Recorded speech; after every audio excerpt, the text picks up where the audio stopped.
Είναι πολλοί, μπορούν να γιατεύουν, δεν έχουν πρόβλημα. Εμείς κλείδωσαμε την πόρτα. Δεν υπάρχει κανένα πρόβλημα.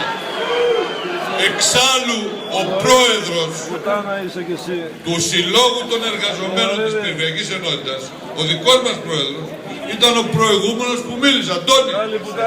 Αντώνη, πού είσαι? Και μάλιστα συμπαραστάθηκε και πήρε, έλα εδώ. Έλα εδώ, κύριε Τσάκο. Πριν από λίγο βγήκε και χαιρέτησε την εκδήλωση και είναι μαζί μας. Μην δημιουργείτε δηλαδή αντιπάλους μες στην κοινωνία. Όλη η πένα είναι με τους αγρότες. Πάρτε το χαμπάρι.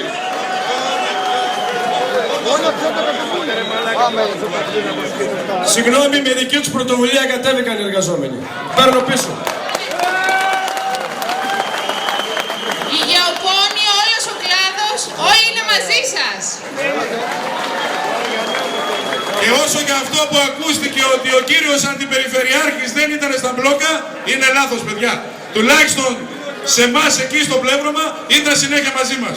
Άιντε Βασίλη, άρχισε να γλύφεις. Παιδιά, η παρεξήγηση που έγινε με τον Παναγιώτη είναι το καφετσί και νόμιζε ότι δουλεύουν οι υπάλληλοι. Μην, Παναγιώτη. Βασίλη, άρχισε να γλύφεις, αγόρι. Λοιπόν, φίλοι αγρότες, Άρχισε να γλύφεις, αγόρι.